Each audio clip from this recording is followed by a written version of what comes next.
और अब आपको दिखाते हैं ग्लोबल वर्ल्ड से जुड़ी हुई 20 बड़ी खबरें दुनिया 2020 में।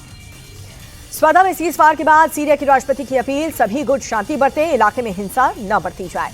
सीज फायर के बाद स्पर्धा में अतिरिक्त सुरक्षा बलों की तैनाती की गई है। खतरे को देखते हुए इलाके में कर्फ्यू जैसे हालात।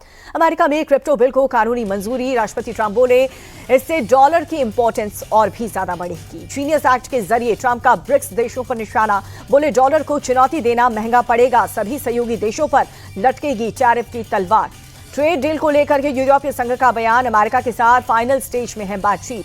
ट्रंप ने फिर से भारत पाकिस्तान के बीच जंग रुकवाने की बात कही, कहा कि संघर्ष के दौरान 5 जहाजों का नुकसान हुआ था। पाकिस्तान के खैबर पख्तूनख्वा में 5 आतंकी ढेर, सेना के अधिकारी समेत 3 जवान घायल।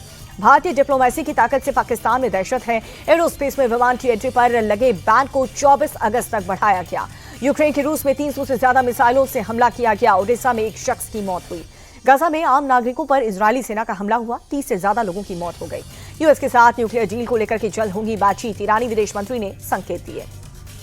अंतर्राष्ट्रीय परमाणु ऊर्जा एजेंसी के साथ रिश्तों पर ईरान की दो टूक, कहा कि अब हम अपनी शर्तों पर जानकारी देंगे।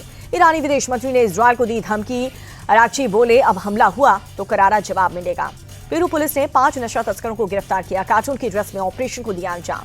अफ्रीकी देश कांगो में 3 साल बाद हुआ संघर्ष विराम, जहां पर समर्थित गुट ने हथियार डाले, कतर में हुई थी डील।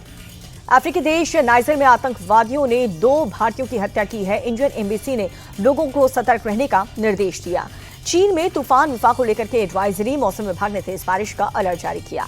तूफान विफा का ताइवान में दिखा असर, कई इलाकों में तेज बारिश के चलते जल भराव।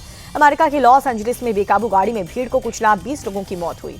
अफ्रीकी देश सूडान में हमले के बाद रोजमर्रा की चीजों को लेकर के संकट, पिछले हफ्ते हुए अटैक में 450 लोगों की हुई थी मौत।